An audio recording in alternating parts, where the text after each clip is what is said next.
9 live ನ್ಯೂಸ್ಗೆ ಸ್ವಾಗತ. ನಾನು ಶ್ವೇತಾ. ಈಗ ಮೊದಲಿಗೆ ಈ ದಿನದ ಹೆಡ್ಲೈನ್ಸ್. ಪ್ರಹ್ಲಾದ್ ಜೋಶಿ ವಿರುದ್ಧ ಮಾಜಿ ಸಿಎಂ ವೀರಪ್ಪ ಮೊಯ್ಲಿಯವರಿಂದ ತೀವ್ರ ವಾಗ್ದಾಳಿ. ಮೋದಿ ಆಪ್ತ ವಲಯದಲ್ಲಿದ್ದರೂ ರಾಜ್ಯಕ್ಕೆ ಏನೂ ಪ್ರಯೋಜನ ಮಾಡಲಿಲ್ಲವೆಂದು ಆಕ್ರೋಶ. 4 ಬಾರಿ ಸಂಸದರಾಗಿ ಅಭಿವೃದ್ಧಿಯಲ್ಲಿ ಶೂನ್ಯ ಸುತ್ತಿದ ಜೋಶಿ ಸೋಲಿಸಲು ಕರೆ. ರಾಜ್ಯ ಕಾಂಗ್ರೆಸ್ ಸರ್ಕಾರದ ವಿರುದ್ಧ ಹಿಗ್ಗಾಮುಗ್ಗಾ ವಾಗ್ದಾಳಿ ನಡೆಸಿದ ಸಚಿವ ಪ್ರಹ್ಲಾದ್ ಜೋಶಿ. ಲೋಕ ಚುನಾವಣೆ ನಂತರ ರಾಜ್ಯ ಕಾಂಗ್ರೆಸ್ ಸರ್ಕಾರ ಪತನವಾಗೋದು ಗ್ಯಾರಂಟಿ. ರಾಜ್ಯದಲ್ಲಿ ಬಿಜೆಪಿ ಸರ್ಕಾರ ರಚನೆಯಾದ ದಿನವೇ ಬುಲ್ಡೋಜರ್ ಖರೀದಿಸ್ತೀವಿ ಎಂದ ಯತ್ನಾಳ್. ಪ್ರಜ್ವಲ್ ರೇವಣ್ಣ ಕುರಿತಾಗಿ ಮಾಜಿ ಸಿಎಂ ವೀರಪ್ಪ ಮೊಯ್ಲಿ ಮಹತ್ವದ ಹೇಳಿಕೆ. ಪ್ರಜ್ವಲ್ ಕೃತ್ಯ ಇಡೀ ರಾಜಕೀಯ ವಲಯಕ್ಕೇನೇ ಒಂದು ಕಪ್ಪು ಚುಕ್ಕೆ ಎಂದು ವಾಗ್ದಾಳಿ. ಇಂತಹ ಹೀನ ಕೃತ್ಯಕ್ಕೆ ತಕ್ಕುದಾದ ಶಿಕ್ಷೆ ಆಗಲಿ ಎಂದು ಆಗ್ರಹಿಸಿದ ಮಾಜಿ ಸಿಎಂ. ಈಗ ಇವತ್ತಿನ ಪ್ರಮುಖ ಸುದ್ದಿಗಳು ನಿಮ್ಮ ಮುಂದೆ. ಲೋಕಸಭಾ ಚುನಾವಣೆ ಹಿನ್ನೆಲೆಯಲ್ಲಿ ಜಾರಿಯಾಗಿರುವ ನೀತಿ ಸಂಹಿತೆ ಸಮಯದಲ್ಲಿ ಇಲ್ಲಿಯವರೆಗೂ ಧಾರವಾಡದಲ್ಲಿ ನಗದು ಸೇರಿ ಒಟ್ಟು 21.47 ಕೋಟಿ ಮೌಲ್ಯದ ವಸ್ತುಗಳನ್ನು ಜಪ್ತಿ ಮಾಡಲಾಗಿದೆ ಎಂದು ಜಿಲ್ಲಾ ಚುನಾವಣಾಧಿಕಾರಿಗಳು ಆಗಿರುವ ಜಿಲ್ಲಾಧಿಕಾರಿ ದಿವ್ಯಾ ಪ್ರಭು ಹೇಳಿದರು. ಧಾರವಾಡದಲ್ಲಿ ಮಾತನಾಡಿದ ಅವರು ಎಸ್ಎಫ್ಟಿ ಹಾಗೂ ಎಸ್ಎಸ್ಟಿ ತಂಡದಿಂದ 12 ಕೇಸ್, ಪೊಲೀಸ್ ಇಲಾಖೆಯಿಂದ 76 ಕೇಸ್, ಅಬಕಾರಿ ಇಲಾಖೆಯಿಂದ 826 ಕೇಸ್ ಸೇರಿದಂತೆ ಒಟ್ಟು 916 ಕೇಸ್ಗಳು ದಾಖಲಾಗಿವೆ ಎಂದರು. ಇದುವರೆಗೆ 38,50,000 ಮೌಲ್ಯದ 0.7 ಕೆಜಿ ಚಿನ್ನ, 10 ಲಕ್ಷ ಮೌಲ್ಯದ 11 ಕೆಜಿ ಡ್ರಗ್ಸ್, 32 ಲಕ್ಷ ಮೌಲ್ಯದ 10.992 ಲೀಟರ್ ಮದ್ಯ ಹಾಗೂ 30 ಲಕ್ಷ ಮೌಲ್ಯದ ವಿವಿಧ ವಸ್ತುಗಳನ್ನು ಜಪ್ತಿ ಮಾಡಲಾಗಿದೆ. ಇದುವರೆಗೂ 21.47 ಕೋಟಿ ಮೌಲ್ಯದ ವಸ್ತುಗಳು ಜಪ್ತಿಯಾಗಿವೆ. ಈಗಾಗಲೇ 19 ಲಕ್ಷ ಮೌಲ್ಯದ ವಿವಿಧ ವಸ್ತುಗಳನ್ನು ಸೂಕ್ತ ದಾಖಲೆ ನೀಡಿದವರಿಗೆ ಮರಳಿಸಲಾಗಿದೆ ಎಂದರು. ನೀತಿ ಸಂಹಿತೆ ಸಂಬಂಧಪಟ್ಟಂತೆ ಈಗ ನಮ್ಮ ಜಿಲ್ಲೆಯಲ್ಲಿ ಒಟ್ಟಾರೆ ಎಫ್ಎಸ್ಟಿ ಹಾಗೂ ಎಸ್ಎಸ್ಟಿ ತಂಡಗಳಿಂದ 12 ಕೇಸ್ಗಳು ಎಫ್ಐಆರ್ಗಳು ಬುಕ್ ಆಗಿದ್ದಾವೆ. ಪೊಲೀಸ್ ಇಲಾಖೆಯಿಂದ 76 ಕೇಸಸ್ಗಳು ಬುಕ್ ಆಗಿದ್ದಾವೆ. ಎಕ್ಸೈಸ್ ಇಲಾಖೆಯಿಂದ 826 ಕೇಸಸ್ಗಳು ಬುಕ್ ಆಗಿದ್ದಾವೆ. ಒಟ್ಟಾರೆ 916 ಕೇಸಸ್ ಇದುವರೆಗೆ ಎಫ್ಐಆರ್ಗಳು ಬುಕ್ ಆಗಿದ್ದಾವೆ. ಸೀಜರ್ಸ್ ಅಂತ ನಾವು ನೋಡಿದ್ರೆ ಇದುವರೆಗೆ ಜಿಲ್ಲೆನಲ್ಲಿ 0.7 ಕೆಜಿ ಗೋಲ್ಡ್, ಅದರದ್ದು ಮೌಲ್ಯ 38,50,000. ಕ್ಯಾಶ್ ಸೀಸರ್ ಅಂತ ತಗೊಂಡ್ರೆ 20,35,52,970 ರೂಪಾಯಿ ಸೀಸ್ ಆಗಿದೆ. ಡ್ರಗ್ಸ್ ಅಂಡ್ ನಾರ್ಕೋಟಿಕ್ಸ್ 11 ಕೆಜಿ, ಅದರದ್ದು ಮೌಲ್ಯ 10 lakh. So 11 KG drugs seize ಆಗಿದೆ. ಲಿಕ್ಕರ್ಸ್ ಒಂದು 10,962 ಲೀಟರ್ಸ್ ಇದುವರೆಗೆ ಇವತ್ತಿನವರೆಗೆ ಸೀಸ್ ಆಗಿರುವುದು. ಅದರದ್ದು ಮೌಲ್ಯ 32,96,800 ರೂಪಾಯಿ. ಅದಲ್ಲದೆ ಫ್ರೀಬಿ ಐಟಮ್ಸ್ಗಳು ಅಂದ್ರೆ sarees, pant, mixers, pillow, bedsheet, curtains, pants ಮುಂತಾದ ಫ್ರೀಬಿ ಐಟಮ್ಸ್ಗಳು ಸುಮಾರು 30 ಲಕ್ಷ ಮೌಲ್ಯ ಇರುವ ಫ್ರೀಬಿ ಐಟಮ್ಸ್ಗಳು ನಾವು ಸೀಸ್ ಮಾಡಿದ್ವಿ. ಇದರಲ್ಲಿ ಒಟ್ಟಾರೆ ಜಿಲ್ಲೆನಲ್ಲಿ ಸೀಸ್ ಮಾಡಿರುವ ಒಟ್ಟು ಐಟಮ್ಗಳ ಮೌಲ್ಯ ಅಂತ ನೋಡಿದ್ರೆ 21,47,59,890 ರೂಪಾಯಿ ಮೌಲ್ಯದ ವಸ್ತುಗಳು ಸೀಸ್ ಆಗಿದಾವೆ. ಅದರಲ್ಲಿ ಡಿಸ್ಟ್ರಿಕ್ಟ್ ಕ್ಯಾಶ್ ರಿಡ್ರೆಸಲ್ ಕಮಿಟಿ ಬಗ್ಗೆ ಈಗಾಗಲೇ ತಮ್ಗೆ ಎಲ್ಲರಿಗೂ ಹೇಳಿದೀವಿ. ಸೊ ಯಾರು ಸೀಸ್ ಆಗಿರುವವರು ದಾಖಲೆಗಳು ಕೊಟ್ಟು ಅದನ್ನು ಸಮಂಜಸ ಇದ್ರೆ ಅದನ್ನು ವಾಪಸ್ ಮಾಡೋದು. ಆ ತರ ಕ್ಯಾಶ್ ರಿಡ್ರೆಸಲ್ ಕಮಿಟಿಯಿಂದ ಇದುವರೆಗೆ 19,16,500 ರೂಪಾಯಿ ಇದುವರೆಗೆ ವಾಪಸ್ಸನ್ನು ಕೂಡ ಪ್ರಾಪರ್ ಡಾಕ್ಯುಮೆಂಟ್ ಅನ್ನು ತಗೊಂಡು ಕಮಿಟಿಯಿಂದ ಬಿಡುಗಡೆಯನ್ನು ಕೂಡ ಗೊಳಿಸಲಾಗಿದೆ. ಧಾರವಾಡದಲ್ಲಿ ಸಿಕ್ಕ 18 ಕೋಟಿ ರೂಪಾಯಿಗೆ ಸಂಬಂಧಿಸಿದಂತೆ ಮಾಹಿತಿ ನೀಡಿದ ಜಿಲ್ಲಾಧಿಕಾರಿ ಆ ಹಣವನ್ನು ಐಟಿ ಇಲಾಖೆ ಸೀಸ್ ಮಾಡಿದೆ. ಆ ಇಲಾಖೆ ಕಾನೂನು ಪ್ರಕಾರ ಅವರು ಕ್ರಮ ಕೈಗೊಳ್ಳುತ್ತಾರೆ ಎಂದರು. ಇತ್ತೀಚೆಗೆ ದೇಶ ಮಾರುವವರು ಜಾಸ್ತಿಯಾಗಿದ್ದಾರೆ. ಮಹಾಪ್ರಭುಗಳು ಆಳ್ವಿಕೆ ನಡೆಸುತ್ತಿದ್ದಾರೆ. ಮಹಾಪ್ರಭುಗಳು ಬರೀ ಟಾಟಾ ಮಾಡಿಕೊಂಡು ಓಡಾಡುತ್ತಾರೆ, ಹಿಟ್ಲರ್ ಮಾದರಿಯಲ್ಲಿ ಅಡ್ಡಾಡುತ್ತಾರೆ ಎಂದು ನಟ ಪ್ರಕಾಶ್ ರಾಜ್ ಹೇಳಿದರು.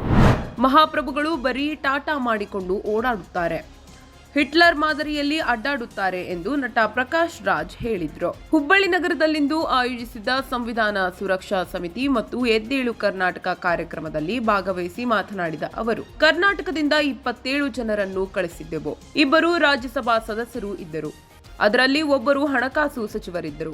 ಈರುಳ್ಳಿ ಬೆಲೆ ಹೆಚ್ಚಾದರೆ ನಾನು ಅದನ್ನು ತಿನ್ನಲ್ಲ ಅಂತಾರೆ. ಒಬ್ಬರ ಪ್ರಕಾರ 2014ಕ್ಕೆ ಸ್ವತಂತ್ರ ಬಂದಂತೆ ಮಹಾಪ್ರಭುಗಳಿಗೆ ಸಂಸದರು ಬೇಕಿಲ್ಲ, ಹೊಗಳು ಭಟ್ಟರು ಬೇಕಿದೆ. ಭ್ರಷ್ಟಾಚಾರಿಗಳು ಬಿಜೆಪಿಗೆ ಸೇರಿದರೆ ಪರಿಶುದ್ಧರಾಗುತ್ತಾರೆ. ಈ ಮಹಾಪ್ರಭು ಬಿಜೆಪಿಯನ್ನೇ ಮುಳುಗಿಸುತ್ತಾರೆ. ಈ ಚುನಾವಣೆಯಲ್ಲಿ ಬಿಜೆಪಿ ಸೋಲು ಖಚಿತ. ಹೆದರದೆ ಎದುರಿಸೋಣ, ಚುನಾವಣೆಯಲ್ಲಿ ಬರೀ ನಾವು ಗೆದ್ದರೆ ಸಾಲದು ಎಂದು ವಾಗ್ದಾಳಿ ನಡೆಸಿದ್ರು. ಎಂತ ಫೈನಾನ್ಸ್ ಮಿನಿಸ್ಟರ್ ಅಂದ್ರೆ ಈರುಳ್ಳಿ ಬೆಲೆ ಜಾಸ್ತಿ ಆಯ್ತು ಅಂದ್ರೆ ನಾನು ಈರುಳ್ಳಿ ತಿನ್ನಲ್ಲ. ಈ 27 ಜನ ಏನ್ ಮಾಡಬಹುದು ಈ 5 ವರ್ಷಗಳ ಕಾಲ ದೇಶದಲ್ಲಿ? ಕರ್ನಾಟಕಕ್ಕೆ ಏನು ಮಾಡಿದ್ರು, ನಮ್ಮ ಸಮಸ್ಯೆಗಳಿಗೆ ಏನು ಮಾಡಿದ್ರು, ಡೆಲ್ಲಿ ಕೂತ್ಕೊಂಡು ಏನ್ ಮಾಡಿದ್ರು ಇವರು? ಒಂದೇ ಒಂದು ಕೆಲಸ ಮಾಡಿಲ್ಲ, ಒಂದು ನಿಯೋಜಕ ವರ್ಗಕ್ಕೆ ಬರಲಿಲ್ಲ. ಅವ್ರು ಮಾಡಿದ್ದಿಷ್ಟೇ, ಮಹಾಪ್ರಭುಗಳು ಕರ್ನಾಟಕಕ್ಕೆ ಬಂದಾಗೆಲ್ಲ ಮೈಸೂರಿನವರು ರೋಡ್ ಆಗ್ತಾರೆ. ಅಂದ್ರೆ ಮಹಾಪ್ರಭುಗಳು ಬಂದ್ರೆ ರೋಡ್ ಆಗ್ತಾರೆ, ನಮಗೆ ಕೊಡ್ಬೇಕಲ್ಲ ರೋಡ್, ನಮಗೆ ಹಾಕಲ್ಲ ರೋಡ್. ಬೆಂಗಳೂರಿಗೆ ಬಂದ್ರೆ ಅವರ ರಥಕ್ಕೆ, ಅವರ ಹೂ ಹಾಕೋದಕ್ಕೆ ಕಲ್ಯಾಣ ಮಂಟಪ ಬುಕ್ ಮಾಡುವುದು ಬಿಲ್ ಕಲೆಕ್ಟ್ ಮಾಡ್ತಾರೆ. ಕೊನೆಗೂ ಮಹಾಪ್ರಭುವಿಗೆ ಅವರ ದಿಲ್ಲಿ ಆಸ್ಥಾನದಲ್ಲಿ ಬೇಕಿರುವುದು ನಮ್ಮ ಪ್ರತಿನಿಧಿಗಳಲ್ಲ, ಭಾರತ ದೇಶದ ಪ್ರತಿನಿಧಿಗಳಲ್ಲ. ಅವರಿಗೆ ಬೇಕಾಗಿರೋದು ಅವರನ್ನು ಹೊಗಳು ಭಟ್ಟರು, ವಿದೂಷಕರು ಅಷ್ಟೇ. ಇನ್ನು ಮಹಿಳೆಯರು ದಾರಿ ತಪ್ಪಿದ್ದಾರೆ ಅಂತ ಅಣ್ಣ ಕುಮಾರಣ್ಣ ಹೇಳುತ್ತಾರೆ. ಆದ್ರೆ ಈಗ ನಿನ್ನ ಮಗ ದಾರಿ ತಪ್ಪಿದ್ದಾನಲ್ಲ, ಅವನನ್ನ ಕರೆದುಕೊಂಡು ಬಾ ಎಂದು ಕುಮಾರಸ್ವಾಮಿಗೆ ಕುಟುಂಬ. ಹಾವೇರಿ ಜಿಲ್ಲೆಯ ಶಿಗ್ಗಾಂವಿ ಪಟ್ಟಣದಲ್ಲಿ ಧಾರವಾಡ ಲೋಕಸಭಾ ಕ್ಷೇತ್ರದ ಕಾಂಗ್ರೆಸ್ ಅಭ್ಯರ್ಥಿ ವಿನೋದ್ ಅಸೂಟಿ ಪರ ಸಚಿವ ಸತೀಶ್ ಜಾರಕಿಹೊಳಿ ನೇತೃತ್ವದಲ್ಲಿ ಭರ್ಜರಿ ರೋಡ್ ಶೋ ನಡೆಸುವ ಮೂಲಕ ಮತಯಾಚನೆ ಮಾಡಲಾಯಿತು.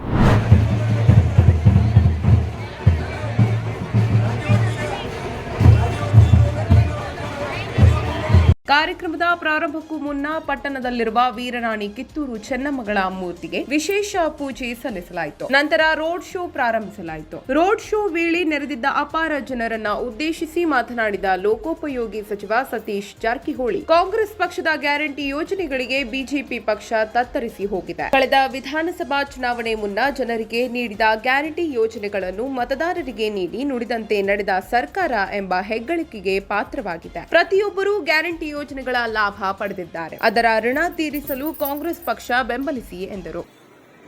ರೋಡ್ ಶೋ ಅನ್ನ ಮಾಡುವ ಮೂಲಕ ವಿನೋದ ಅಸೂಟಿ ಶಕ್ತಿ ತುಂಬುವಂತ ಪ್ರಯತ್ನ ತಮ್ಮಿಂದ ಆಗ್ತದೆ. ನಾವು ಬರಬೇಕು, ಈ ರೋಡ್ ಶೋ ಅಲ್ಲಿ ಪಾಲ್ಗೊಳ್ಳಬೇಕು, ಅವ್ರಿಗೆ ಶಕ್ತಿ ಕೊಡ್ಲಿಕ್ಕೆ ಕೃಷ್ಣ ಬೈರೇಗೌಡರು ನಾವು ಇವತ್ತು ಬಂದಿದ್ದೇವೆ. ಈ ಸಂದರ್ಭ ಅದ್ದೂರಿಯಾಗಿ ಈ ರೋಡ್ ಶೋ ಮಾಡುವ ಮೂಲಕ ಅವರಿಗೆ ಶಕ್ತಿ ತುಂಬುವಂತ ಕೆಲಸ ಆಗಿದೆ. ಇದೇ ವೇಳೆ ಕಂದಾಯ ಸಚಿವ ಕೃಷ್ಣ ಬೈರೇಗೌಡ ಮಾತನಾಡಿ, ಮುಗ್ಧ ಜನರಲ್ಲಿ ಜಾರಿ ಮತಗಳ ವಿಷ ಬೀಜ ಬಿತ್ತುವ ಬಿಜೆಪಿಯನ್ನ ಕಿತ್ತು ಹಾಕಬೇಕು ಎಂದು ಬಿಜೆಪಿ ವಿರುದ್ಧ ಹರಿಹಾಯ್ದರು. ಮಾಡ್ತಾ ಇದ್ದಾವೆ, ನಮ್ಮ ದುಡಿಮೆ ದೇಶವನ್ನ ಸಾಕ್ತಾ ಇದೆ. ಇವತ್ತು ಕನ್ನಡಿಗರ ದುಡಿಮೆ, ಆದ್ರೆ ಅದರಲ್ಲಿ ನಮ್ಮ ಪಾಲು ಕೇಳಿದ್ರೆ ನಮ್ಮನ್ನೇ ಅವಮಾನ ಮಾಡ್ತಾರೆ. ನಮ್ಮ ಹಕ್ಕು ಕೇಳಿದ್ದಕ್ಕೆ ದೇಶದ್ರೋಹಿಗಳು ಅಂತ ನಮ್ಮನ್ನ ಅವಮಾನದ ಸುರಿಮಳೆ ನಮ್ಮ ಮೇಲೆ. ಒಂದು ಕಡೆ ಅನ್ಯಾಯ, ನ್ಯಾಯ ಕೇಳಿದ್ರೆ ಖಾಲಿ ಚಂದು ಬೇಡ ಅಂತ ಹೇಳಿದ್ರೆ ನ್ಯಾಯ ಕೊಡಿ ಅಂದ್ರೆ ನಮ್ಗೆ ಅವಮಾನ ಮಾಡ್ತಾ ಇದ್ದಾರೆ. ಇವತ್ತು ರಾಜ್ಯದಲ್ಲಿ ಬರಗಾಲ ಇದೆ. ಇರೋದು ರಾಜ್ಯದಲ್ಲಿ 240 ತಾಲೂಕು, 240ರಲ್ಲಿ 223 ತಾಲೂಕಿನಲ್ಲಿ ಬರಗಾಲ ಇದೆ.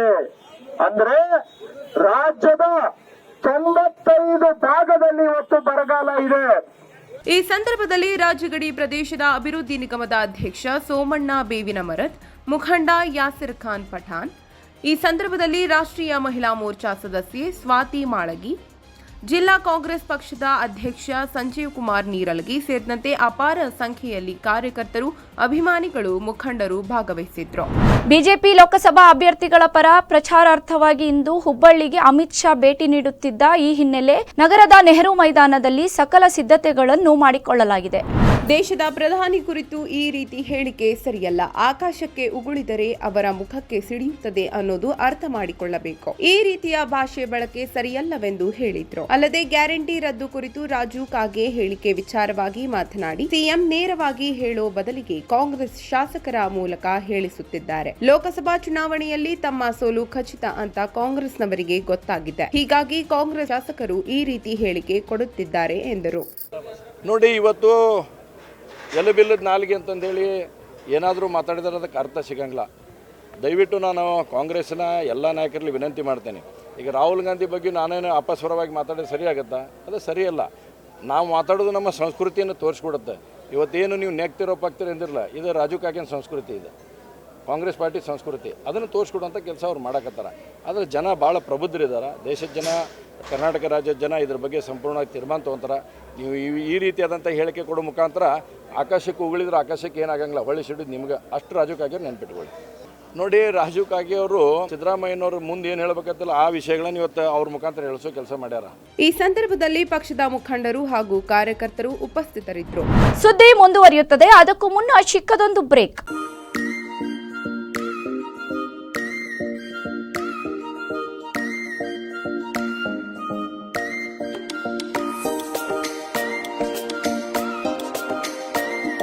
ನೀವು ವೀಕ್ಷಿಸಲೇಬೇಕಾದ ಎಕ್ಸ್ಕ್ಲೂಸಿವ್ ಸುದ್ದಿಗಳು, ಪ್ರಮುಖ ಮಾಹಿತಿಗಳು, ಸಖತ್ ಮನರಂಜನೆ ಹಾಗೂ ಜನಪ್ರಿಯ ಕಾರ್ಯಕ್ರಮಗಳು ನಮ್ಮ ವಾಹಿನಿಯಲ್ಲಿ.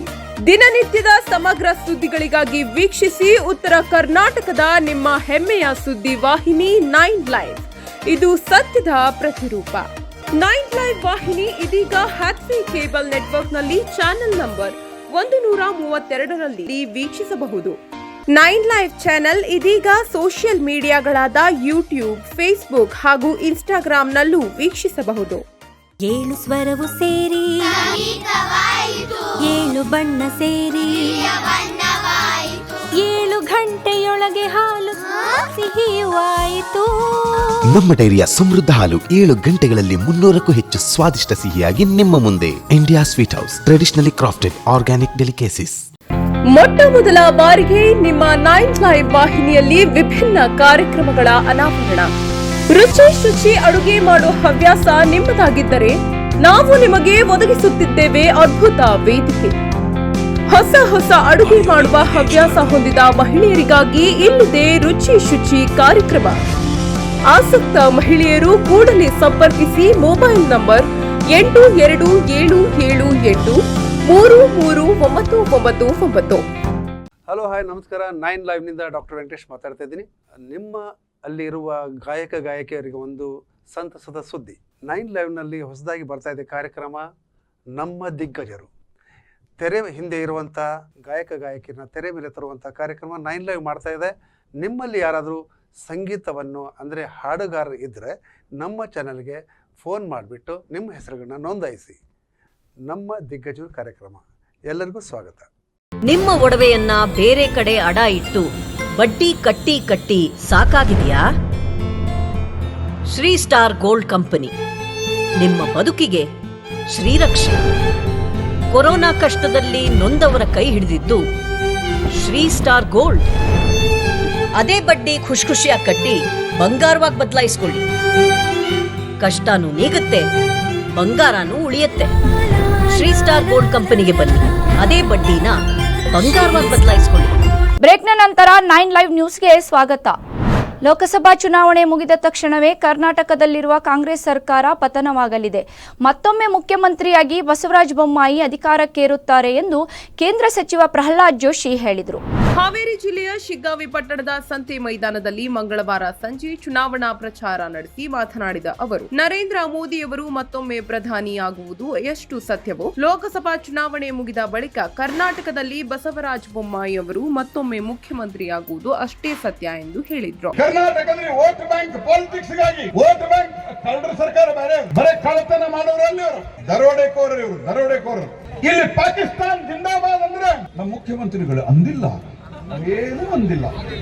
ಇದೇ ವೇಳೆ ಮಾತನಾಡಿದ ವಿಜಯಪುರ ಶಾಸಕ ಬಸನಗೌಡ ಪಾಟೀಲ್ ಯತ್ನಾಳ್, ಕರ್ನಾಟಕದಲ್ಲಿ ಬಿಜೆಪಿ ಸರ್ಕಾರ ಬಂದ ದಿನವೇ 20,000 ಬುಲ್ಡೋಸರ್ ಖರೀದಿಸುತ್ತೇವೆ. ಭಯೋತ್ಪಾದಕರು ಮುಂತಾದ ಸಂಘಟನೆಯವರು ಮನೆಗಳನ್ನು ನಿರ್ನಾಮ ಮಾಡಿ ಕರ್ನಾಟಕದಲ್ಲಿ ಭಯೋತ್ಪಾದನೆಯನ್ನು ಬೇರು ಸಮೇತ ಕಿತ್ತು ಹಾಕುವುದೇ ನಮ್ಮ ಮೊದಲ ಕೆಲಸ ಎಂದು ಗುಡುಗಿದರು. ವಿಧಾನಸಭಾ ಚುನಾವಣೆಗಳು ಅವಾಗ ಕರ್ನಾಟಕದಲ್ಲಿ ಹಿಂದೂ ಸರ್ಕಾರ ಬರ್ತದ, ಹಿಂದೂಗಳ ರಕ್ಷಣೆ ಮಾಡೋ ಸರ್ಕಾರ ಬರ್ತದ. 1,000 JCB ತಗೋತೀವಿ. ಪಾಕಿಸ್ತಾನ ಪರವಾಗಿ ಘೋಷಣೆ ಕೊಟ್ರ ಬುಲ್ಡೋಜರ್ ಇದಕ್ಕೆಲ್ಲರಿಗೂ ನಿಮ್ಗೆ ಒಪ್ಪಿಗಿದೆಯಲ್ಲ. ನಾವು ಹಿಂದೂಗಳ ರಕ್ಷಣೆ ಮಾಡ್ಬೇಕಲ್ಲ, ಹಿರೇಮಠದಲ್ಲಿ ಮತ್ತೊಮ್ಮೆ ಆಗ್ಬಾರ್ದಲ್ಲ. ಯಾದಗಿರಿಲಿ ದಲಿತನ ಕೊಲೆ ಆಗಿದೆಯಲ್ಲ, ಅದು ಇನ್ನೂ ಆಗ್ಬಾರ್ದಲ್ಲ. ಈ ಸಂದರ್ಭದಲ್ಲಿ ಪಕ್ಷದ ಮುಖಂಡರು, ಕಾರ್ಯಕರ್ತರು ಸೇರಿದಂತೆ ಅನೇಕ ಜನರು ಉಪಸ್ಥಿತರಿದ್ದರು. ನರೇಂದ್ರ ಮೋದಿ ಅವರೊಂದಿಗೆ ಉತ್ತಮ ಸಂಬಂಧ ಹೊಂದಿದ್ದ ಪ್ರಹ್ಲಾದ್ ಜೋಶಿ ಅವರು ಕೇಂದ್ರ ಸಚಿವರಾಗಿ ರಾಜ್ಯಕ್ಕೆ ಉತ್ತಮ ಕೊಡುಗೆ ನೀಡುತ್ತಾರೆ ಅನ್ನೋ ನಿರೀಕ್ಷೆ ಇತ್ತು. ಆದರೆ ಅದು ಹುಸಿಯಾಗಿದೆ ಎಂದು ಮಾಜಿ ಮುಖ್ಯಮಂತ್ರಿ ವೀರಪ್ಪ ಮೊಯ್ಲಿ ಹೇಳಿದ್ದಾರೆ.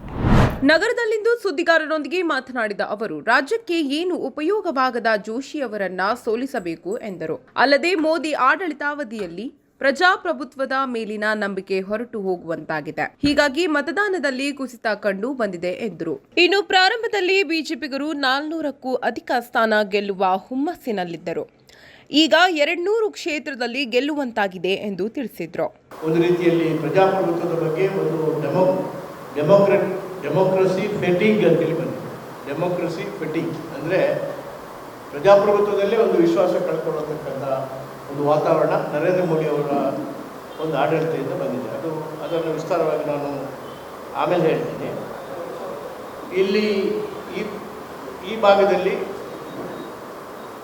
ಈ ಬಾಂಬೆ ಕರ್ನಾಟಕ ಅಥವಾ ಕಿತ್ತೂರು ಕರ್ನಾಟಕದ ಒಂದು ಅಭಿವೃದ್ಧಿಯ ದೃಷ್ಟಿಯಿಂದ ನೋಡಿದರೆ ಇಲ್ಲಿ ಒಬ್ಬರು ನರೇಂದ್ರ ಮೋದಿಯವರ ಸಂಪುಟದಲ್ಲಿ ಭಾಳ ಪ್ರಮುಖವಾದಂಥ ಮಂತ್ರಿಗಳು, ಪಾರ್ಲಿಮೆಂಟ್ ಅಫೇರ್ಸ್ ಮತ್ತು ಅಲ್ಲಿದ್ದ ಮಂತ್ರಿಗಳು ಪ್ರಹ್ಲಾದ್ ಜೋಶಿ ಅವರು.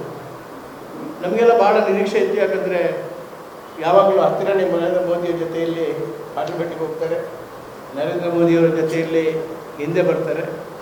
ಆದ್ದರಿಂದ ಇವರಿಂದ ಭಾಳ ಕೆಲಸ ಆಗ್ತದೆ ಕರ್ನಾಟಕ ಅಂತೇಳಿ ನಿರೀಕ್ಷೆಯಿಂದ ಜನ ಎಷ್ಟು 4 ಬಾರಿ ಅವರನ್ನು ಲೋಕಸಭಾ ಸದಸ್ಯರನ್ನಾಗಿ ಮಾಡಿದ್ದಾರೆ. ಈಗ 5ನೇ ಸಾರಿಗೆ ಬಂದಿದ್ದಾರೆ. ಆದರೆ ಅವರನ್ನು ಯಾವ ಪುರುಷಾರ್ಥಕ್ಕೆ ಕರ್ನಾಟಕ ಆರಿಸಿ ಕಳಿಸಬೇಕು? ಅವರನ್ನು ನಾವೆಲ್ಲ ತಿಳ್ಕೊಂಡ ಪ್ರಕಾರ ಅವರು ಭಾರತ ಸರ್ಕಾರದ ಸಚಿವರಾದರೂ ಕೂಡ ಬರೀ ಹುಬ್ಳಿ ಧಾರವಾಡದ ಮಂತ್ರಿಗಳಾಗಿ ಉಳಿದರು. ಅದು ಬರಗಾಲ ಬರಲಿ, ಅದು ನಿಜವಾಗಿ ಇಡೀ ರಾಜ್ಯದ ಒಂದು ವ್ಯವಸ್ಥೆಯನ್ನು ನೋಡಬೇಕಾದಂಥ ಅವಶ್ಯಕತೆ ಅವರಿಗೆ ಖಂಡಿತವಾಗಿ ಇದೆ. ಆದರೆ ಅವರಿಗೆ ಸೀಮಿತವಾದಂಥ ಕಾರ್ಯಕ್ರಮಗಳನ್ನು ಅದನ್ನು ನಾನು ಪ್ರತ್ಯೇಕವಾಗಿ ವಿವರಿಸ್ತೇನೆ. ಈಗ ಇವರು ಕರ್ನಾಟಕದ ಅನೇಕ ದುರಂತ ಸಮಸ್ಯೆಗಳಿವೆ. ನಿಮ್ಮಲ್ಲಿ ಹೇಳುತ್ತಿದ್ದರೆ ಈಗ ಇಲ್ಲಿ ಸಾಕಷ್ಟು ನದಿಗಳಲ್ಲಿ ಪ್ರವಾಹ ಬರ್ತದೆ, ಬರ ಬರ್ತದೆ, ಬರ ಪರಿಹಾರದ ಪ್ರಶ್ನೆ ಬರ್ತದೆ.